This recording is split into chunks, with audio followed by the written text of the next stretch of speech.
Okay, so it is midnight right now and I am filming this. So that's how you know I'm back and I'm dedicated.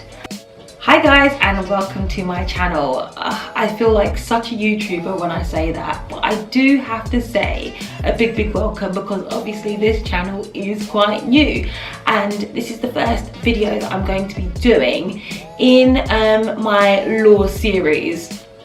So let's just get into it because I hate long introductions and all that jazz. If you're not subscribed already, please do subscribe. And apparently now on YouTube there's this notification bell. Seeing as I'm back and I'm going to be consistent now, if you haven't, switch on the notification bell. Please do. I'm just going to be sharing with you a couple of my tips that worked personally for me and which I'm hoping will work for someone else. It may not work for everyone, but I just wanted to share them. I really want people to be able to learn through my experience. Anyways, I'm talking too much. Let's just get into the video. Please be organized. Organization is key. What does Colleen mean when she's actually talking about being organized? Well, I mean, before you even start your application, there's a couple of things you need to do.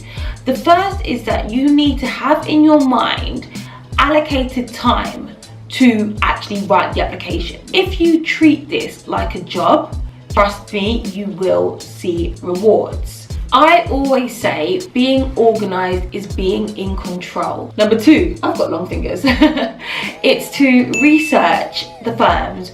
Research the firms you're applying for. And I know that you probably hear this again and again and again. If you are hearing it over and over again, it's probably because it's really fundamental, so please do research the firms.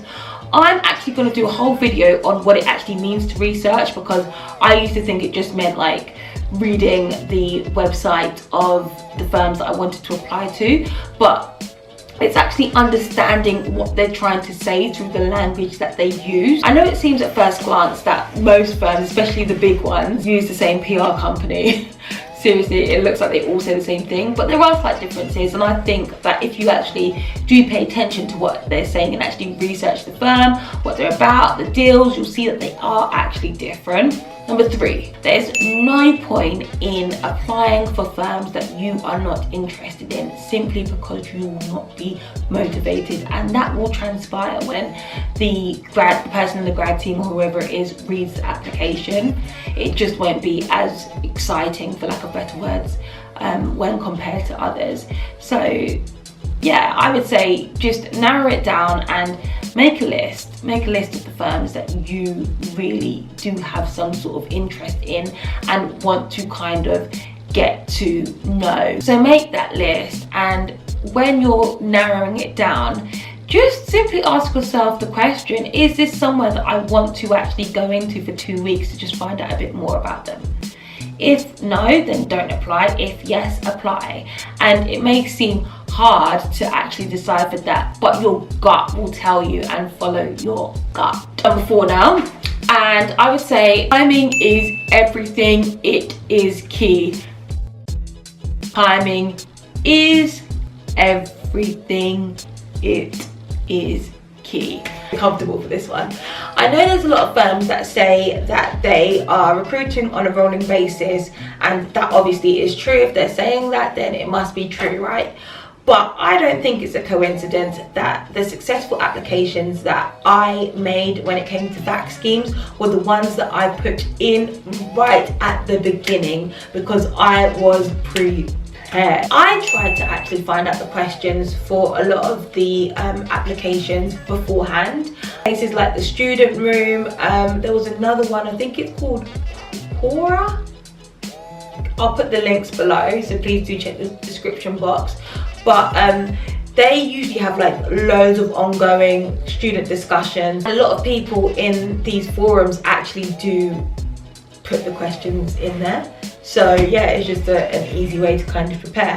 Even if you can't get hold of the application questions beforehand, there's certain things you can do to prepare. You can put together a list of positions of leadership that you've held, examples of when you've done group work, current affairs, curricular activities, And you can also try and prepare just a little something about why you, just in case they ask. This tip is a big one, and it is about adjusting your mindset. If you're starting an application already believing or thinking that you are going to be rejected, or the chances of you being accepted are quite slim, then that's probably going to affect how you actually approach the application, because you're probably not going to be as enthusiastic as if you know for sure all I've got to do is put this application in and then I'm going to get accepted.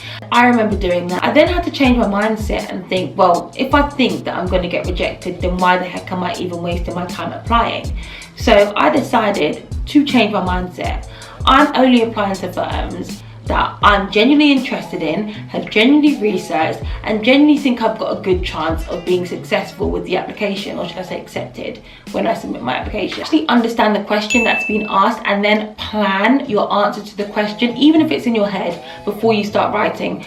Don't just start writing anything down. Just take a step back and think, okay, what are they actually asking me? What are they actually trying to decipher from my answer? Some people say that you should proofread your application at least twice. I say no, scrap that. Proofread it at least 5 times, okay? And if you are organized enough, then you should have been able to give yourself enough time to be able to do that.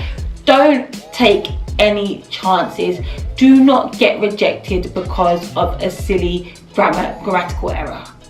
Take your time, persevere. And when I say 5 times, it doesn't mean that you have to personally read it 5 times. I can read it 3 times, then give it to my mum, then give it to my dad. Oh, and the last tip that I'm going to give you is, if you're going to apply for fact schemes, try and meet people from the firm, that whether it be grad recruitment or lawyers or whoever from the firm beforehand. Try and go to open days if there are any. Try and go to events that these firms are going to be at. I understand that it may not be easy to do that because you don't know whether or not they are going to be hosting any of these events, or they may not be hosting them. But if they are, try and find out about them. And if you don't know how to go about that, I was going to say message me, but I think I'll just do a video on it anyway.